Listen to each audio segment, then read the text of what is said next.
Bem-vindos ao Caça ao Voto, de segunda a sexta-feira, a campanha eleitoral em destaque ao final da tarde. É um programa de rádio na tarde em direto, que é também um podcast. Neste Caça ao Voto, começamos por quem está a ganhar ou perder votos, com a ajuda do diretor do Observador, Miguel Pinheiro, e do editor de política, Rui Pedro Antunes. Vamos também à estrada, e hoje podemos dizer que vamos mesmo para a estrada. Vamos a Santarém e ao Porto e ainda há mais. Tentamos perceber o que é verdade ou mentira no discurso político, no fact-check, com o jornalista Pedro Rainho. Hoje fazemos as contas ao que disse Marisa Matias ontem no debate com todos na RTP. E damos ainda um salto a um passado, desta vez não muito distante. Vamos dar um salto de 5 anos. Vamos conversar com o candidato menos votado de sempre desde 1976. Este Caça ao Voto começa agora. E ao terceiro dia de Caça ao Voto podemos afirmar: temos campanha na estrada, mas não sabemos por quanto tempo. Os candidatos mostraram-se hoje, falaram e sim, até Marcelo Rebelo de Sousa apareceu. Vamos aqui recuperar um pormenor que nos contou o jornalista Miguel Viterbo Dias no Jornal das 5 da tarde da Rádio Observador. Boa tarde, está a ser uma tarde sui generis, isto porque estamos nas Amoreiras a inaugurar um mural com uma imagem gigante de Ana Gomes e há cerca de 2-3 minutos passou aqui de carro, no seu próprio carro, quem? O Presidente da República, Marcelo Rebelo de Sousa. E agora, quando estavas a chamar por mim, passou Rui Tavares, dirigente do LIVRE. Miguel Viterbo Dias, num excerto de uma reportagem que fez em direto para o Jornal das 5 da tarde. Marcelo Rebelo de Sousa, que teve luz verde para voltar a Belém, pegou no carro e passou pelas Amoreiras, onde estava Ana Gomes. Neste Caça ao Voto, está na hora de chamar os nossos controladores de tráfego terrestre em campanhas eleitorais, Miguel Pinheiro e Rui Pedro Antunes. Bem-vindos. Então, olá, Ricardo. Isso vai? Tudo bem, Miguel, tudo bem, ainda bem que apareceste. Olha, teve que ser.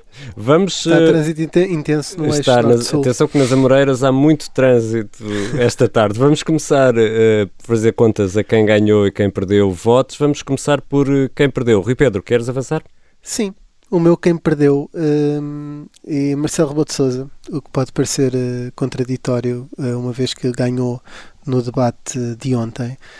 E, portanto, acabou a noite a ganhar, mas hoje tem perdido por esta grande confusão que se tornou a sua condição de saúde. Ele não tem culpa disso, mas de qualquer das formas não perde só votos por quem perde por culpa própria, não é? E eu acho que ele teve um teste negativo, depois um teste positivo, depois um teste negativo, depois outro teste negativo, depois ia ao debate, depois não ia ao debate, depois participou no debate e soube que tinha estado em contacto com uma pessoa ou que poderia ter estado em contacto com uma pessoa aparentemente de risco elevado. Afinal, hoje há um comunicado do delegado de saúde a dizer que é de baixo risco, e a indicação que Marcelo Rebelo de Sousa tem neste momento, ao que sabemos, é não frequentar locais, portanto é vigilância passiva por 14 dias, e não frequentar locais com aglomerações de pessoas. Ou seja, Marcelo Rebelo de Sousa não está em isolamento profilático, está exatamente na mesma situação em que estava antes do tal teste positivo, sendo que esse teste não é irrelevante, que é, quando foi a debates, quando deu declarações na rua a jornalistas. Portanto, na verdade, não há nada que o impeça de fazer campanha. Se for em cima de um palco, ao ar livre, com 5 pessoas, com 10 pessoas. Aliás, tem sempre os meios digitais. E esta ausência do Presidente da República e candidato, que é essa a condição que queria falar, é algo que o faz perder votos precisamente por isto, pela ausência deste debate político e por toda esta confusão que eu acho que o prejudica. Depois, na parte do ganho votos, já falarei. Já lá vamos. Deixa eu ouvir agora o Miguel Pinheiro e saber, Miguel, para ti, quem é que perdeu votos hoje? Para mim também foi Marcelo, mas não pela parte de candidato, mas pela parte de presidente.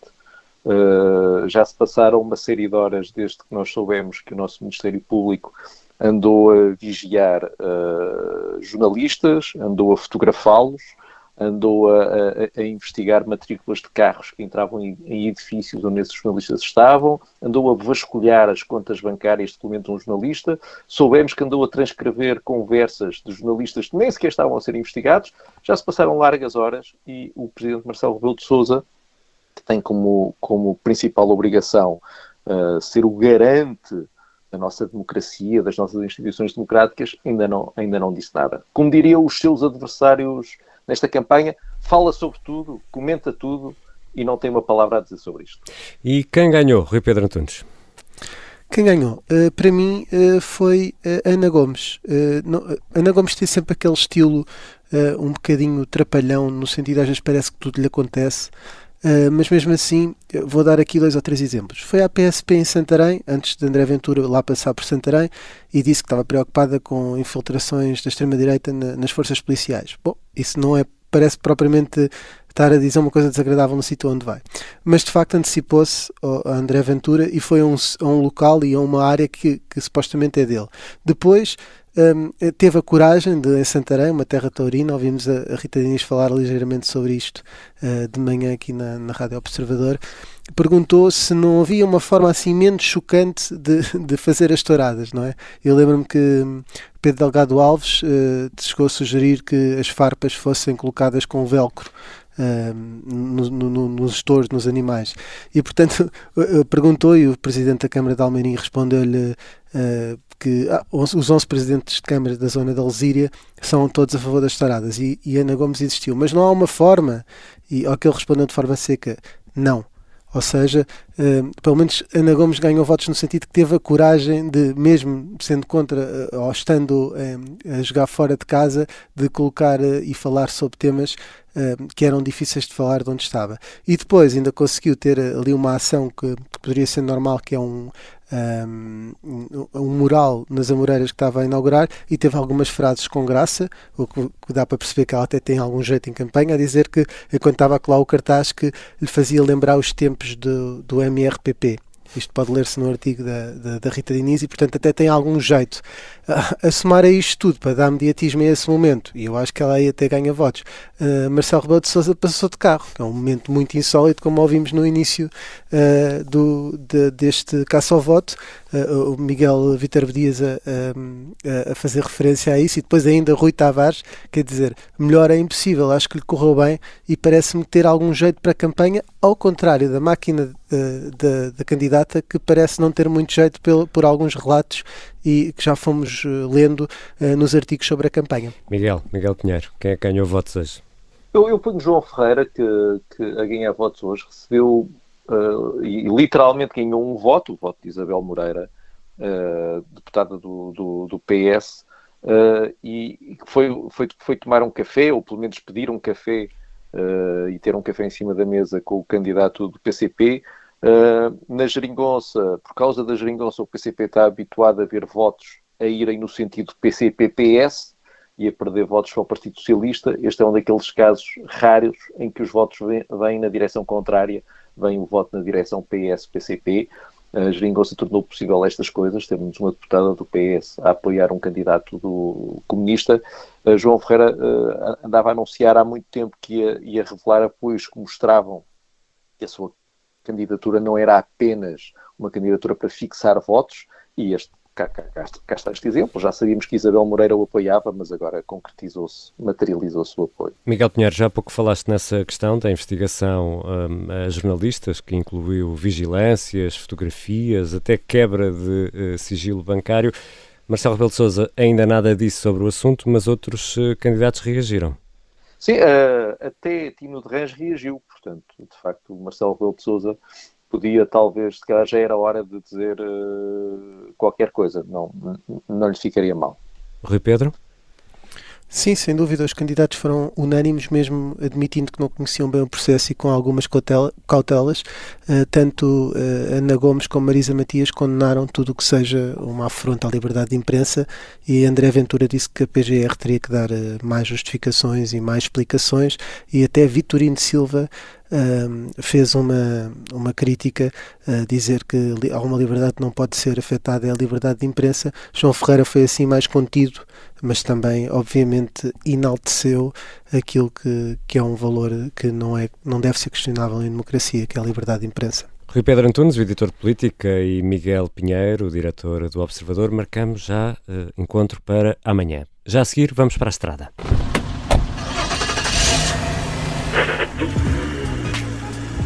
E neste caso ao voto vamos ao encontro dos jornalistas do Observador que acompanham as caravanas eleitorais. Rumamos agora a Santarém, depois da autorização para o fim do isolamento autoimposto. O candidato André Ventura anda hoje por Santarém, mais logo vai estar em Porto Alegre. Em Santarém está também o Miguel Santos Carrapatoso, do Observador. Ora, Miguel, boa tarde. Já há pouco o Rui Pedro falou nisto. Esta manhã em Santarém esteve Ana Gomes e no relato que está no texto da Rita Diniz está escrito que Ana Gomes se antecipou a Ventura. Foi visitar a PSP e apresentou-se numa passadeira como a candidata cigana e com muito orgulho. Viva, Ricardo. De facto, Ventura não deixou Ana Gomes sem resposta. Há pouco, no coreto da praça principal de Santarém, Ventura ironizou com esse momento, sugerindo de alguma forma que é uma contradição ter uma pessoa da etnia cigana ao seu lado e ao mesmo tempo elogiar a polícia. É esta a narrativa de André Ventura, é esta a mensagem que tem para oferecer. Uma pessoa não pode estar do lado da polícia se tem ao seu lado uma pessoa da etnia cigana e, portanto, André Ventura já respondeu também a Ana Gomes, foi há instantes, acabamos de sair desse momento de campanha, num dia em que André Ventura inaugurou a sede do partido em Santarém, um espaço muito pequenino, ao lado de uma igreja evangélica, veja-se bem, e em que voltou a falar sobre o que é a sua campanha, a atacar Marcelo Rebelo de Sousa, atacou-o violentamente por ter faltado ao debate de ontem, ou por não ter estado presente no debate de ontem, voltou a responsabilizar Marcelo Rebelo de Sousa por opções que o Governo tem feito, dizendo que o Presidente da República é um cúmplice de António Costa. Enfim, tem mantido mais ou menos um discurso coerente ao longo destes 3 dias de campanha, que na verdade são 2, visto que ontem não pôde participar, ontem, terça-feira, não pôde participar. E Miguel Santos Carrapatoso, mais logo, agora estás em Santarém, mas mais logo há comício em Porto Alegre, distrito onde o Chega teve 1.400 votos nas legislativas em 2019. André Ventura tem esperança em ter bons resultados no Alentejo, Miguel? Tem, sim, senhor, e hoje teve uma frase muito engraçada e muito curiosa enquanto discursava no coreto de Santarém. Eu estou a parafrasear, não estou a citar ipsis verbis, mas André Ventura sugeriu que, ao contrário do que aconteceu no passado, nós, e aqui o nós é a direita, vai herdar novamente uma crise às mãos do PS, mas desta vez, disse Ventura, não deixaremos que voltem ao poder. No fundo, a falar para uma espécie de pacismo que ainda está ressentido com o que aconteceu em 2015, e portanto também aí a tentar captar votos junto de um eleitorado que se sente um bocadinho órfão de Pedro Passos Coelho. Foi uma nota muito interessante introduzida hoje por André Ventura e vai ser engraçado e curioso perceber se André Ventura vai manter esta mensagem, este foco no eleitorado que não se revê no PSD de Rui Rio, nem no CDS Francisco Rodrigues Santos e que ainda sonha com o regresso de Pedro Passos Coelho. André Ventura hoje, de forma muito subtil, apontou diretamente ao coração desse eleitorado e, portanto, vamos ver se repete essa mensagem agora no discurso que terá em Porto Alegre. Miguel, ainda tens uma longa viagem pela frente, verdade. Mas vamos aos quilómetros. Como é que estamos ao nível do quilómetro? Vamos já em 700 km, tivemos em conta que André Ventura ontem esteve em Lisboa e hoje já passou por Santarém e ainda vai até Porto Alegre, já tinha 450 km acumulados, portanto já são muitos quilómetros de estrada. Já deve ir na frente de todos os candidatos. Do Ribatejo vamos seguir para o Porto. Um abraço, Miguel Santos Carrapatoso.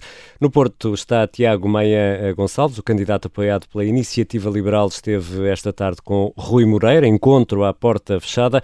O Gonçalo Correia, jornalista do Observador, está no Porto. Gonçalo, boa tarde. Já se sabe do que falaram? Olá, Ricardo, sabe-se já do que falaram, sabe-se que a pandemia foi o principal tema da reunião. À saída houve declarações para os jornalistas e o Tiago Maia Gonçalves, candidato apoiado pela Iniciativa Liberal, explicou exatamente qual era o objetivo da reunião. Disse que o propósito era perceber o que a nível autárquico e local estava a ser feito no combate à pandemia, as medidas em concreto, que é uma coisa o candidato tem vincado muito, que é uma informação que falta, na verdade, da parte do Governo Central e das autoridades de saúde, e perceber também o que é que vai ser feito no contexto das eleições que se avizinham, qual é que será a ação da Câmara do Porto neste preparar, até na recolha de votos de pessoas confinadas, de pessoas em lares de idosos. Tem havido um contencioso entre Rui Moreira, que se tem manifestado muito crítico do Governo, e do Ministro da Administração Interna, em particular, relativamente àquilo que Eduardo Cabrita considera possível que as autarquias façam nesse trabalho de recolha de votos, e Tiago Maia Gonçalves veio aqui ter esta reunião, que também não é um acaso. Na verdade, o Tiago Maia Gonçalves fez parte do movimento Porto, o nosso partido, que elegeu Rui Moreira, que apoiou Rui Moreira. Os dois conhecem-se há bastante tempo e, aliás, depois à saída, primeiro, o Presidente da Câmara Municipal do Porto, Rui Moreira, disse que não vai declarar publicamente em quem é que vai votar, que não o vai fazer, portanto que não toma posição enquanto autarca, mas depois disse-me, após uma pergunta, que ficava satisfeito por haver candidaturas do Porto e que de facto havia uma amizade e uma índole pessoal entre os dois. Simplesmente isso era uma questão pessoal, que politicamente não se tencionava posicionar sobre isso, mas a pandemia marcou realmente a reunião, e Tiago Maia Gonçalves usou-a para enaltecer as autarquias, criticando o Governo Central. Gonçalo Correia, deixa-me pegar essa deixa por causa da questão da pandemia, porque Tiago Maia Gonçalves é público e notório contra o estado de emergência. A pandemia é sempre tema na campanha de Tiago Maia Gonçalves, quer ele queira, quer não é? É, e também porque o candidato também se tem posicionado assim, porque no dia de ontem tivemos, a única ação que tivemos foi umas declarações de reação à reunião no Infarmed. No dia de hoje tivemos esta reunião na Câmara do Porto, que também esteve a ver com as eleições e com a pandemia e com o contexto do que é umas eleições presenciais em pandemia, e agora à noite ainda teremos, por volta das 20 horas, teremos a reação do candidato às medidas, àquilo que António Costa vier a descortinar sobre o que serão as próximas semanas.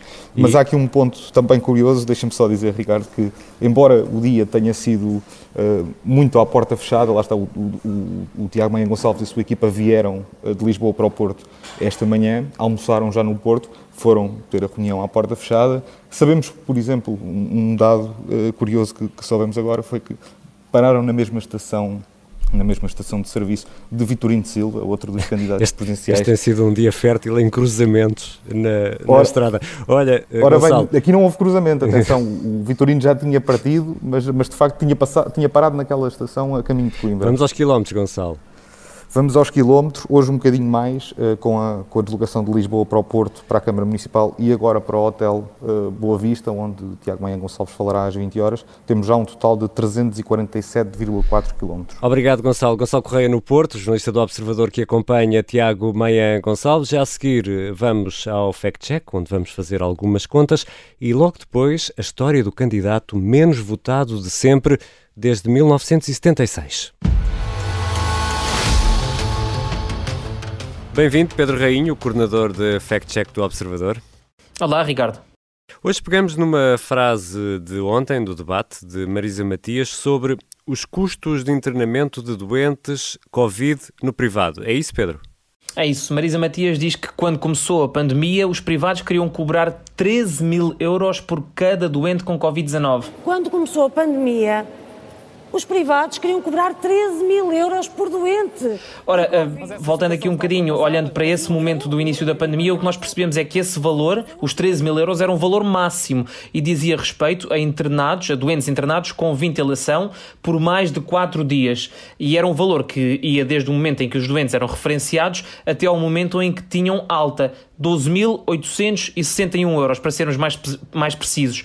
No caso dos doentes sem ventilação ou com ventilação até 96 horas, esse valor descia bruscamente para os 1.962 euros. Também é importante dizer que estes valores só dizem respeito aos doentes que fossem encaminhados pelo SNS e de resto foram valores que foram revistos em novembro, Ricardo, para um intervalo entre os 8.431 e os 2.495.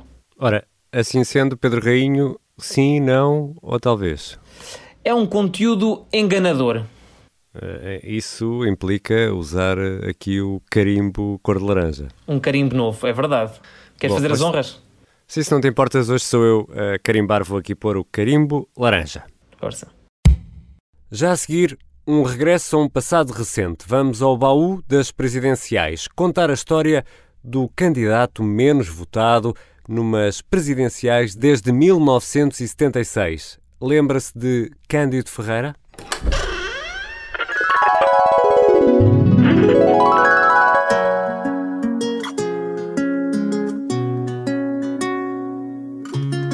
Sim, em 2016 este foi mesmo um dos grandes sucessos. Os Dama cantavam "Não dá, não dá, não dá, não dá". E não deu para Cândido Ferreira. O médico de Leiria lançou-se numa candidatura presidencial, mas ficou-se pelo pior resultado de sempre desde 1976 para um candidato a Belém. Em conversa com o jornalista Miguel Viterbo Dias, explica que a mensagem não passou. A história de Cândido Ferreira nas eleições presidenciais é relativamente recente. Há 5 anos, este médico e militante do Partido Socialista de Leiria avançou para uma candidatura independente que reuniu pouco mais de 10 mil votos. Sem o apoio de partidos, Cândido Ferreira diz que a mensagem acabou por não passar. Muitas pessoas me conheciam e entenderam que eu me devia candidatar. E arranjaram facilmente 12 ou 13 mil assinaturas. Hoje em dia a situação é completamente diferente, porque de tudo aquilo que eu me propunha ficou apenas o seguinte: eu porventura seria o candidato mais rico.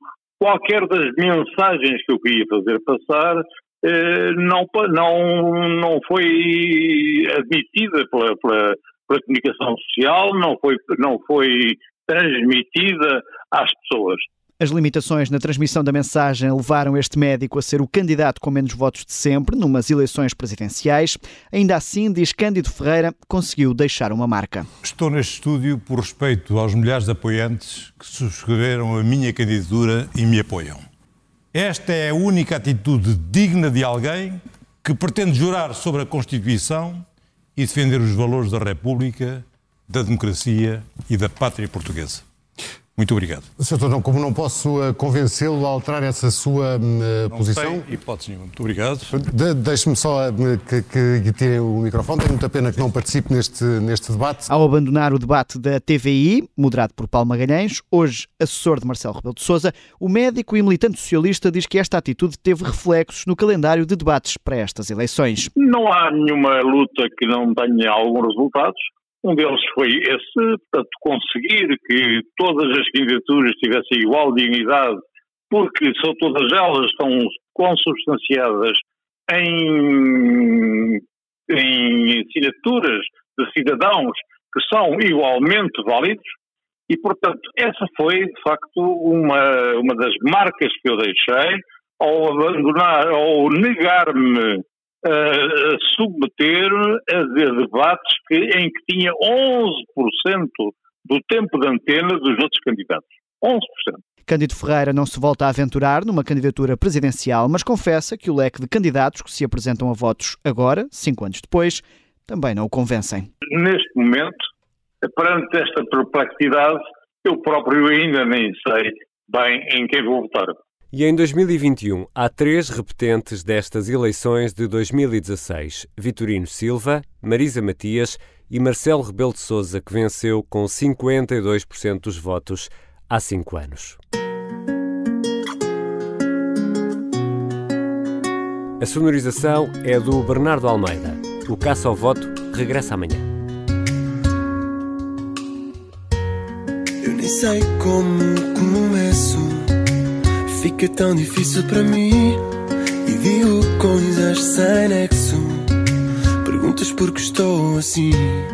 Eu nem sei explicar, nem vou contar que o tempo para ouvir-te acordar. Esse teu jeito inocente que me faz não te querer largar. Foram os teus abraços, o sorriso maroto, o teu corpo desenhado e eu desajeitado, e tu sem me dar troco, fica mais um bocado. E ela diz que não dá, não dá, não dá, não dá.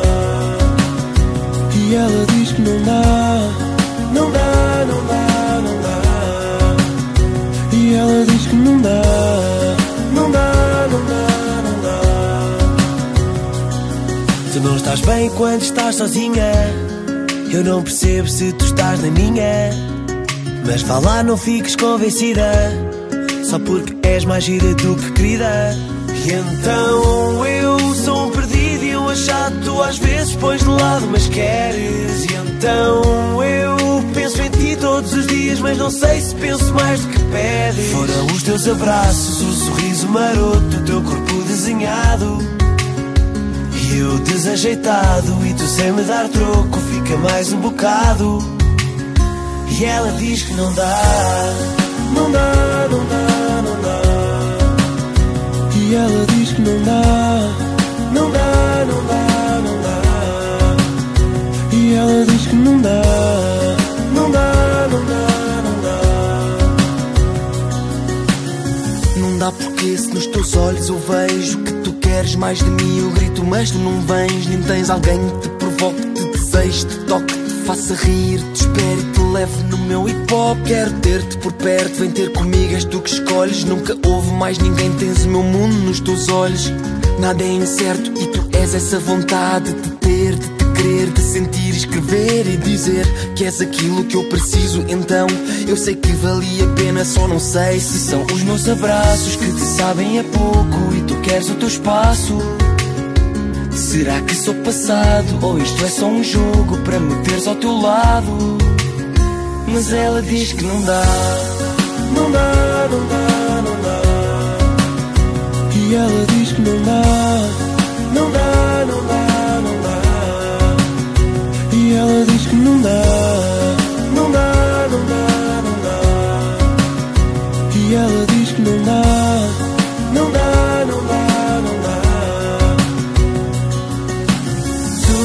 Só tu, que me faz ser eu. És tu, só tu. E o que aconteceu? És tu, és tu. E o que me deu? És tu, só tu. Tu, só tu, só tu. Obrigada por ter ouvido este podcast. Se gostou, pode subscrevê-lo, pode partilhá-lo e também pode ouvir a Rádio Observador online em 98.7 em Lisboa e em 98.4 no Porto.